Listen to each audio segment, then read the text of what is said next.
నమస్తే. ఒక పేషెంట్ మన దగ్గర ఈ రైట్ లెగ్ నడుము దగ్గర నుంచి మొత్తం లాగుతుంది కింద వరకు అనేసి వచ్చిండ్రు. లెఫ్ట్ లెగ్‌లో ఏమో తిమ్మిర్లున్నాయి. పడుకుంటే చక్కరొస్తుంది పేషెంట్‌కి. నిల్చొని పని చేసుకుంటే చక్కరొస్తుంది పేషెంట్‌కి. కానీ కూసున్నప్పుడు చక్కర తగ్గుతుంది. ఇప్పుడు ఇది ఎంత విచిత్రంగా అనిపిస్తుంది మనకు. ఈ పేషెంట్‌కి ఉన్న ప్రాబ్లమ్ ఏందంటే మనకు నరాల బలహీనత అనేసి మనం నార్మల్ లాంగ్వేజ్‌లో చెప్తాం. కానీ పేషెంట్‌కి ఉన్న ప్రాబ్లమ్ డీజెనరేటివ్ డిస్క్ డిజీజ్. మెడ ఎఫెక్ట్ అయింది, నడుము ఎఫెక్ట్ అయింది. అవన్నిటితోటి ఇవన్నీ ప్రాబ్లమ్స్. ఇప్పుడు నరాల ప్రాబ్లమ్ ఉంటే ఈ తల నరాలు కూడా పట్టేస్తాయి అనేసి మనం నార్మల్‌గా చెప్తాం. ఒక్కొక్కసారి తల తిరిగినట్టు అయితది. ఈ పేషెంట్‌కి కూడా అట్లా అయింది. చేతుల్లో తిమ్మిర్లుండే, లెఫ్ట్ లెగ్‌లో తిమ్మిర్లుండే, రైట్ లెగ్‌లో ఏమో మొత్తం లాగుతుంది కింద వరకు. పాదాల్లో సరిగా స్పర్శ లేదు. చీమలు కరిచినట్టు అయితుంది ఇట్లా. చుమ్ చుమ్ అయితుంది. అయితే ఈ పేషెంట్ రిపోర్ట్‌లు కూడా పట్టుకొని వచ్చిండ్రు మన దగ్గర. దాంట్లో విటమిన్ బి12 డెఫిషియన్సీ ఉంది. అయితే అందరూ ఏమనుకుంటారు, ఈ మధ్య చాలామంది ఏమనుకుంటున్నారు, బి12 డెఫిషియన్సీ ఉండడం వల్ల ఇట్లా అయితుందనేసి. కానీ ఏందంటే బి12 డెఫిషియన్సీనే కాదు. మనకు ఎక్కలుంటాయి కదా స్కూల్లో. రెండో ఎక్క, మూడో ఎక్క, తొమ్మిదో ఎక్క అట్లా మూడో ఎక్క ఒకసారి గుర్తు తెచ్చుకోండి మీరు. 3 1s are 3, 3 2s are 6, 3 3s are 9, 3 4s are 12. అయితే ఏమొచ్చింది ఆన్సర్ ప్రతి దాంట్లో 3, 6, 9, 12. ఇవి విటమిన్లు, బికి సంబంధించిన విటమిన్.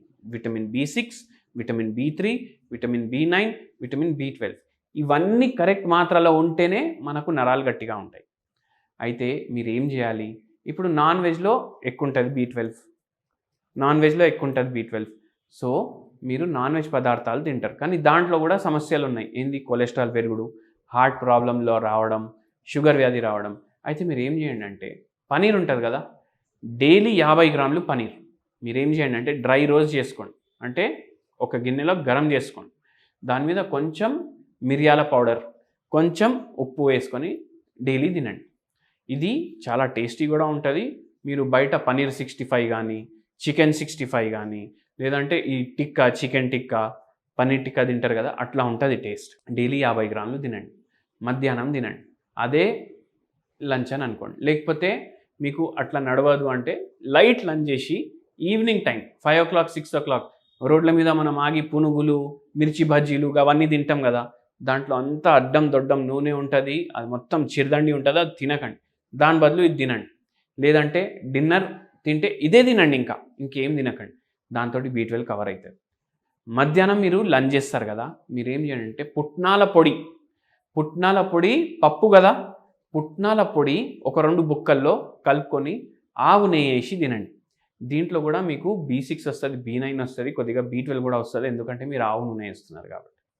మళ్ళా దాని తర్వాత ఈ పేషెంట్కి కూడా చెప్పినాం ఇవన్నీ చేసుకుంటా మనం హోమియోపతి మందులు కూడా ఇచ్చినాం. పేషెంట్కి ఎన్నో ఏండ్ల నుంచి ఉంది ప్రాబ్లం. మన దగ్గర 3 నెలల్లో 60% 70% తగ్గిపోయింది. ట్రీట్మెంట్ అట్లనే జరిగింది. పూర్తిగా మళ్ళీ స్పైన్ ఏదైతే డ్యామేజ్ ఉంది అది కూడా చాలా వరకు రిపేర్ అయిపోయింది. హోమియోపతి మహిమ అది.